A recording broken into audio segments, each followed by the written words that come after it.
Elefantes se bañan entre remolinos de barro, rinocerontes hunden sus pesadas patas en la orilla, y cocodrilos acechan en silencio, esperando el momento exacto para atacar. Más allá, los delfines de río se deslizan entre las corrientes como fantasmas de plata. Todo encaja. Todo parece en equilibrio en el río Ganges. Pero hay un silencio que no debería estar ahí. Falta un titán. Ninguna sombra masiva rompiendo la superficie, ningún resoplido profundo anunciando su presencia. En los grandes ríos de Asia, desde el Mekong hasta el Yangtze, hay un ausente evidente, el hipopótamo. Ríos vastos, fértiles, llenos de vida, y, sin embargo, sin el rey de las aguas africanas. Un animal capaz de transformar paisajes enteros, pero que jamás cruzó a este continente. ¿Por qué? ¿Qué fuerza de la naturaleza, o del tiempo, detuvo su expansión? Hoy exploraremos la historia del gigante que nunca llegó. La respuesta nos lleva a un viaje a través de millones de años de evolución, cambios climáticos extremos y paisajes desaparecidos, donde entenderemos no solo por qué los hipopótamos no están en Asia, sino también cómo su ausencia cambió la historia natural del planeta. Prepárate para descubrir la historia del gigante que nunca llegó al este. Para entender por qué los hipopótamos no llegaron a Asia, primero hay que mirar hacia atrás. Muy atrás.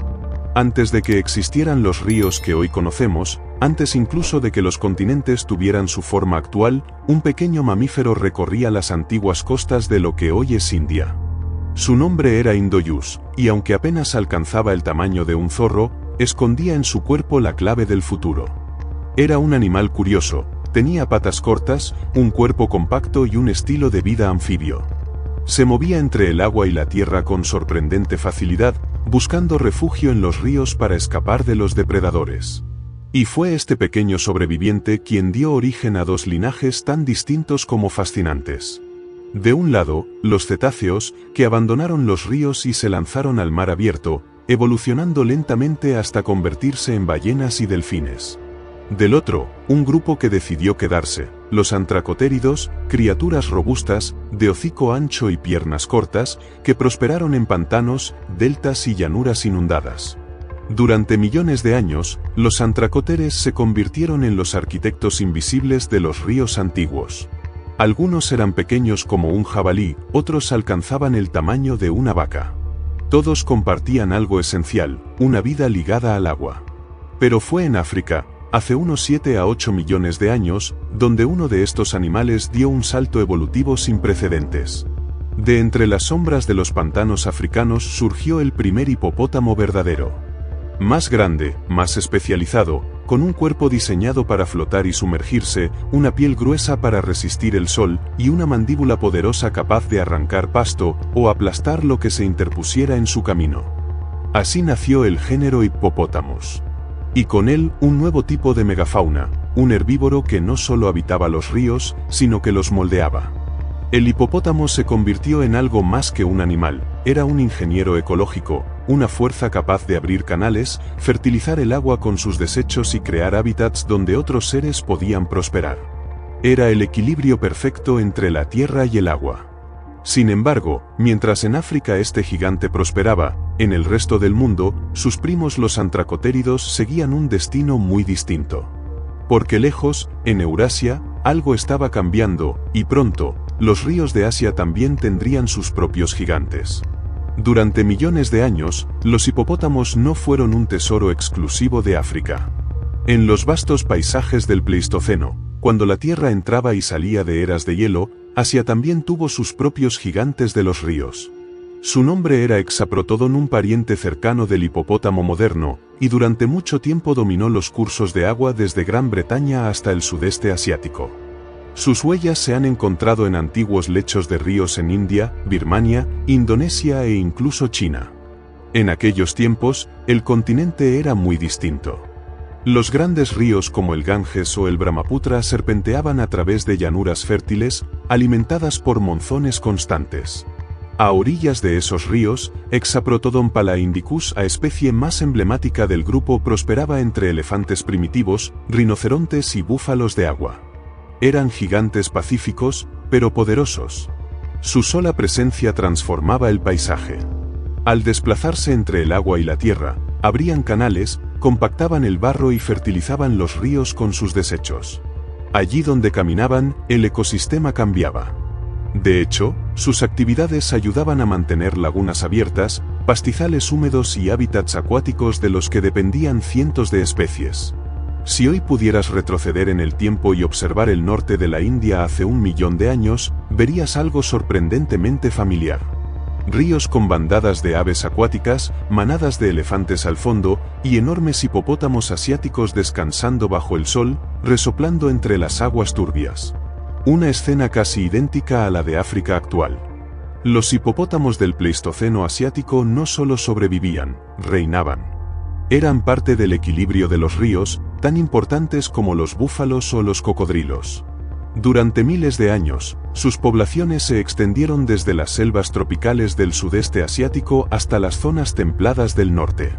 Desde el Valle del Indo hasta las llanuras del Ganges, sus siluetas eran parte del paisaje, cuerpos masivos deslizándose entre las aguas, marcando su territorio con fuerza y barritos resonando al atardecer. Pero todo cambió con la llegada de una nueva era, una era de hielo. El Pleistoceno trajo consigo un mundo impredecible. Las temperaturas bajaron, los glaciares avanzaron, y los ríos que alguna vez fueron caudalosos comenzaron a secarse. Las lluvias se volvieron irregulares y los pantanos se transformaron en campos de polvo. Sin esas extensas llanuras de inundación, los hipopótamos perdieron lo que más necesitaban: agua constante y alimento abundante. Atrapados entre climas extremos y territorios cada vez más fragmentados, las poblaciones quedaron aisladas. Los grandes herbívoros del frío, como los mamuts, los rinocerontes lanudos y los caballos salvajes, ocuparon el espacio que ellos dejaron atrás. Eran animales mejor adaptados a la escasez, capaces de resistir las estaciones más duras sin depender del agua. Pero su verdadero enemigo aún no había aparecido. Con la expansión del Homo sapiens por Asia, el equilibrio terminó de romperse. Los humanos cazaban, controlaban el fuego y dominaban las rutas fluviales. Para los hipopótamos, lentos y dependientes de su entorno, fue una condena inevitable. En pocas generaciones, los últimos descendientes del antiguo Hexaprotodon desaparecieron. Así, hacia hace unos 100.000 años, los ríos de Eurasia quedaron en silencio. El rugido y los resoplidos de los hipopótamos se extinguieron para siempre, y el continente perdió a uno de sus arquitectos naturales. Solo en África, donde los ríos resistieron y la historia evolutiva tomó un rumbo distinto, el gigante logró sobrevivir. Cuando los hipopótamos desaparecieron de Asia, el continente ya no volvió a ver nada igual. Pero, ¿por qué nunca regresaron? La respuesta está en el Sáhara, esa vasta franja de arena que durante millones de años actuó como un muro viviente. Para una criatura que necesita agua todos los días, cruzarlo era imposible. Incluso en los periodos más húmedos, cuando pequeños lagos cubrían partes del norte de África, nunca existieron ríos continuos que conectaran con Asia. Más al norte, el Medio Oriente ofrecía un desafío distinto: montañas áridas, desiertos interminables y ríos cortos que se perdían entre las rocas. No había un camino estable que pudiera sostener a un animal tan dependiente del agua y de la vegetación. Y aun si hubieran logrado cruzar, Asia ya tenía sus propios gigantes. Búfalos, tigres, cocodrilos y humanos dominaban los ecosistemas fluviales, dejando poco espacio para un nuevo competidor. Así, entre la falta de rutas, los hábitats hostiles y la feroz competencia, el hipopótamo quedó confinado a su tierra natal. África se convirtió en su último refugio, y en el único escenario donde aún puede rugir al caer el sol. A simple vista, Asia parecería el paraíso perfecto para un hipopótamo. Ríos caudalosos, selvas tropicales y una vegetación que nunca deja de crecer. Sin embargo, bajo esa apariencia de abundancia se esconde un equilibrio mucho más frágil de lo que parece. Los monzones convierten los paisajes asiáticos en extremos, meses de inundaciones seguidos por largas sequías. Esa inestabilidad destruiría la rutina del hipopótamo, un animal que depende de aguas permanentes para sobrevivir.